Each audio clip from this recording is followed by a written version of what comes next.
பகுத்தறிவு பகலவன் தந்தை பெரியார் அவர்களுடைய மறைவு உடலால் மறைந்தார் என்றாலும் உணர்வால் நிறைந்தார் என்று சொல்லக்கூடிய அளவிற்கு ஐயா தந்தை பெரியார் அவர்களுடைய உணர்வுகள் என்பது பல வகையான நீரோட்டங்களாக உலகம் முழுவதும் பாய்ந்து கொண்டிருக்கிறது.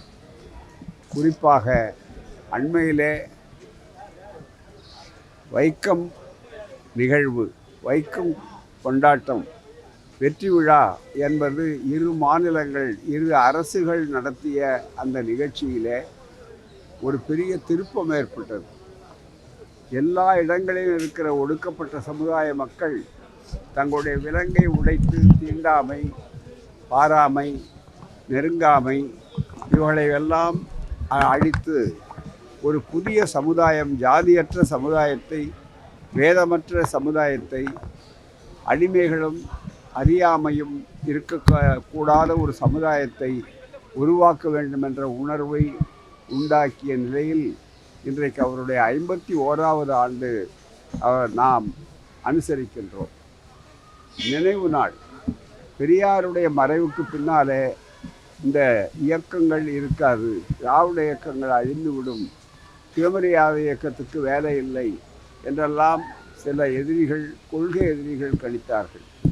இல்லை என்பதைத்தான் இன்றைய நிகழ்ச்சி, குறிப்பாக திராவிட மாடல் ஆட்சியினுடைய முதல்வராக இருக்கக்கூடிய பெருமைமிகு மாண்புமிகு ஸ்டாலின் அவர்கள் சற்று நேரத்துக்கு முன்னால் கூட அவருடைய பேருரையில் சிறப்பாக குறிப்பிட்டார்கள். எனவே இந்த இயக்கத்துக்கு மேலும் மேலும் எதிர்ப்புகள் வளர்ந்து கொண்டுதான் இருக்கும். இன்னமும் கூட எதிர்ப்புகள் என்பது திராவிட இயக்கத்தை பொறுத்தவரையில் அந்த கழனியில், அந்த வயலில் போடுகின்ற உரங்களாக அவைகளை தந்தை பெரியார் காலத்திலிருந்தே அனுபவித்து பயிர்கள் சிறப்பாக வளரக்கூடிய அளவிற்கு காட்டியிருக்கின்றன என்பதைத்தான் இந்த 51வது ஆண்டு நினைவு நாளில் தெளிவாக தெரிகிறது. உலகம் முழுதும் பெரியார் கொண்டாடப்படுகிறார். இளைஞர்கள் உலகு பெரியாரை பார்த்திராத, அதே நேரத்தில் பெரியாருடைய எழுத்துக்களால் கவரப்பட்டு ஈர்க்கப்பட்டிருக்கக்கூடிய ஒரு பெரிய அறிவு புரட்சி, அமைதி புரட்சி, ஆயுதம் ஏந்தாத புரட்சியாக, பெரியார் தந்த அறிவாயுதத்தை மட்டுமே நம்பிக்கொண்டிருக்கிற புரட்சியாக இன்றைக்கு இது வளர்ந்து வருகிறது. இது மேலும் மேலும் சிறப்பாக வளரும்.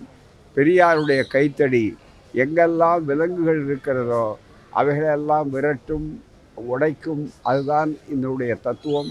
எனவே தான் மேலும் மேலும் இந்த இயக்கம் வளரும்.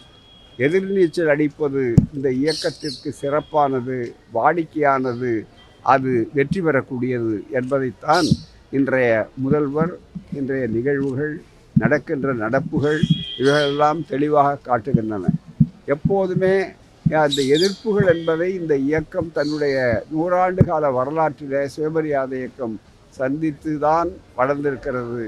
மேலும் எதிர்ப்புகள் வரும்போது அவைகளையெல்லாம் களத்தில் நின்று மிகப்பெரிய அளவிற்கு மக்கள் மத்தியிலே விழிப்புணர்ச்சி ஏற்படுத்தி களமாடுகின்ற இயக்கமாக இந்த இயக்கம் இன்றும் என்றும் நடமாடும். பாதகம் செய்பவரை கண்டால் நாம் பயங்கொள்ளலாகாது பாப்பா, மோதி மிதித்து விடு பாப்பா, அவர் முகத்தில் உமிழ்ந்து விடு பாப்பா. அண்மை செய்திகளை உடனுக்குடன் தெரிந்து கொள்ள இணைந்திருங்கள் இயம்நாடு தொலைக்காட்சியுடன்.